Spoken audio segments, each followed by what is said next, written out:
Welcome back to my icon training. We are going to continue chapter number 2, the importance of play.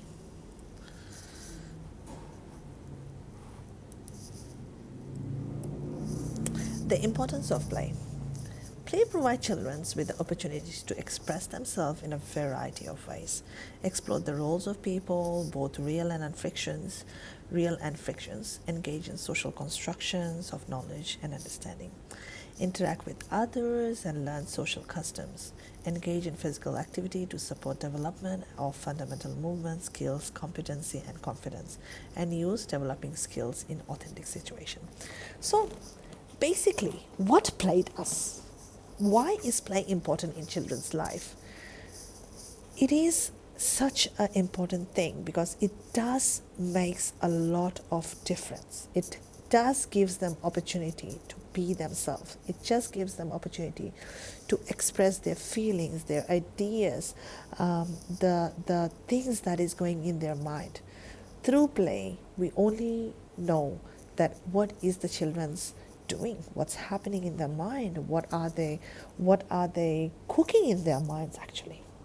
And also at the same time it engaged them in a construction of it's very constructive because it gives them, if the play opportunity is a right play opportunity, if we create a right environment for the children to play, it is important. It will give them opportunity to engage. It will give them opportunity to learn a lot of different things. It will give them opportunity to gain a lot of knowledge and understanding.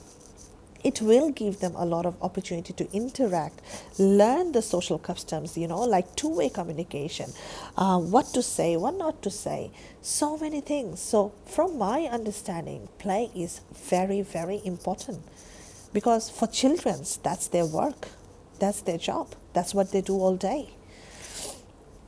Play-based learning versus free play. So is there any difference? Because so many people say, like, what is the difference in play-based learning and what is the difference between free play? So in early childhood philosophy, all of the play are valued. There is no such things like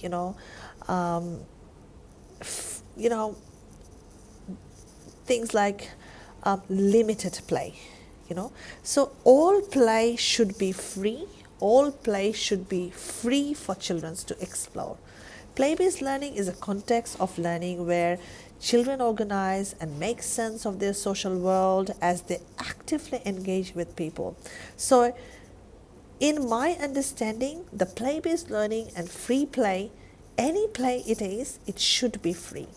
No matter if it is play-based learning, no matter if we are arranging a activity, we are arranging a play for the children to explore, it should be free. It should be free to explore. So any play should be free. So benefits of play, why play-based learning is important. So the Spoke Early Childhood Australia has got such a great reading. So you guys can actually go and read this reading. Hopefully this will be such a great reading because this will get you a lot of understanding of what the play can do, what benefits the children can have out of this play, and why should children play. Why should they play? It's very important. Benefit of play. Play is how children make sense of their worlds, like whatever they think, however they think, what they just play of how or who they are. Benefit of play. The freedom of play allows children the chance to express themselves in ways that they select. Early childhood educators observing the dynamics of an indoor play session will see children drawing on their interest and intelligence as they express their ideas and feelings. I mean, once we have those indoors play, like even though if it's Play-Doh, if it is puzzles, if it is drawing, painting, or just sitting down and talking, sitting down and just telling how they feel, that allows them to express so much of themselves, so much of who they are. And that is the benefit of play, because we need to know who we are dealing with. We need to know that who we are going to give what, which children's like what, and it only allows when they have a free play opportunities, when they can just express their ideas, their understanding, their thoughts, their dreams of their imaginations. And when we go for outside, we can see like children are playing, they're like becoming pirates, they're becoming big dinosaurs, they're talking about all this big solar system and creating a world, and all these big beautiful imaginations, like all this comes up when they go outside. So once we have an opportunity to play, when we create those opportunities for them to play, we can see the benefits of play, because we can see that how these little humans are thinking, what's going in their mind, what can we do for them, what they need to learn. So definitely there is a lot of benefits of play, because play just makes sense of who they are. Play just makes sense of their world, of their thinking. So reflection is an educator for us. So in here there is a little situation, a child name is Isla, 3.5 years old, in home corner, packing utensils into a bag.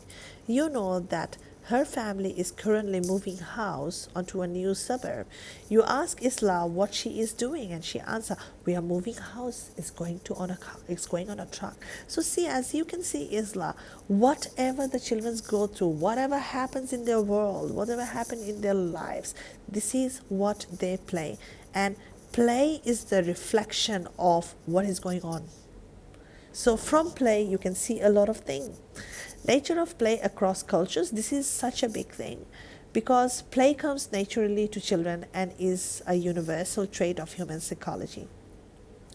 Humans are, however, biologically or socioculturally, and therefore human activity is affected by their culture. So whatever culture you come from, whatever situation you come from, whatever perspectives you come from, definitely that is going to reflect on your play. As you can see, like Islam, parents are moving house and the child is talking about moving house. So whatever happens in their lives, that is what their play is, that is what their imagination is. Play is not exceptions and look different throughout the world. It's every children play in a similar way, like what is happening in their lives, this is what their play is. So definitely the culture is going to vary, because the cross-cultural factors, every culture has got different way of playing, every culture has got different rules, different regulation, different way of living, different beliefs, different thoughts. Definitely the nature of play should vary according to the culture, according to the life they're leading to. Engaging in play across different culture, play can be impacted by cultural attitude towards play, the community view as to the importance of play, equipment, resources available, if there is any equipment, resources available, availability of the time, space available, access to other children, do they have the chance to play with others, and parents' role in play. What does the parents do? Different cross-culturals, difference on cross-cultural play. So as we said, like definitely there will have some differences between children's play according to the culture, according to the country, according to the lifestyle, according to the family style, what they are, who they are, from where they belong to. Different culture reacts different to play and hold it different values. In Europe, UK, Australia, play is seen as important for the cognitive, social and emotional development of play. Adults can engage in play with children and focus in on creativity, process, natural skills development. Children are seen as a strong individual who are actively engaged in their own learning and who also have the right to have their voices and heard on all issues that is concerning them. Here is a video of a Danish school, which is pretty much a lot about nature play, because the Danish culture is pretty much like they go outside, they learn to explore, and it depends on the pedagogy as well, like what's the curriculum, what's the teacher's thought, or what's the style of a teacher's to teach. So here is a great video that everybody should watch. I would say. Different cultures have different traditional practice. In many Asian countries, including China, Korea, and Japan, traditionally the amount of play is limited and carefully monitored. Children are often structured on how to develop cultural skills like ball games, cooking, cleaning, art. The focus on conformity, cooperation, and final products. So definitely this is like very structured play in some of the Asian countries. Like a lot of the Asian countries, their main play is like hockey, football, cricket, those kind of very structural play. And here is a China basketball freestyle kindergarten performance, and that's a great video as well. It's a 3 minutes video and great video to watch. Traditional play in Fiji. Now see, look at that. Coming to UK, Australia, coming from China, Korea, now we go into Fiji, a nature where a remote village, the communities are more involved in natural materials. So just have a little think about it. Definitely people from UK or children's from UK, children's from Australia, children's from USA, children's from these countries or children from Denmark is going to be so different to the play from people who are coming from a rural village or remote village from Fiji, where they are practicing a lot of natural involvement. This provides them with the opportunity to use their creativity and imagination and create a lot of play experience, but very natural. Children are often given real tools to use and construct toys, and they often left unsupervised around the village and given freedom to explore without direct supervision. So I have seen one of my colleagues. She's from Fiji, and she says we were like just allowed to let and go as long as we come back before it's dark. So people will not really look for the children's if they don't come in after 1 hour, 2 hour, because they have got all this flexibility to go and play, and everybody knows each other. It's a small village, and you will go here and there. People will know like, okay, he's there, he's playing there, my son is playing with them. As long as you're just coming back before it's dark, it's okay. So we don't get that in here. If children goes outside for one hour, we're still going to be sitting down and supervising, because that's the rules and that's the regulation of the country. So it totally depends a lot of which country, which tradition, which culture we are coming from, and depending on that, definitely it does makes a lot of difference. So here is some embedding culture in practice, so we can have a look at it. This is a great video of five minutes as well. Now, gender influence in play, such a important topic to talk about. Researchers Santa and Griffiths suggest that girls and boys from the age of 3 tend to seek out same-sex play partners, and this behavior increases over time. Research indicates that the play of boys and girls are generally different. Boys tend to engage in more forceful and aggressive play than girls, and more likely to play of larger groups. Girls play in drives. There are also appears to be relationship between more frequent play with same-sex peers, gender, stereotype, and behavior. Look, every human is different. Not necessarily it's important for the girls to play like dolls and kitchens and princesses. Girls can play dinosaurs as well. Girls can play cars as well. It's not necessary that the boys have to play rough and tumble play. Boys can love cooking too. We got so many chefs out there. We got so many painters out there. We got so many people who are working in childcare who are men's out there.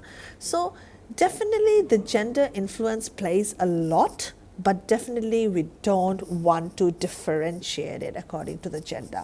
Obviously, yes, in cultures to culture, it does matter. Some cultures, girls are not really allowed to go and play outside like boys are.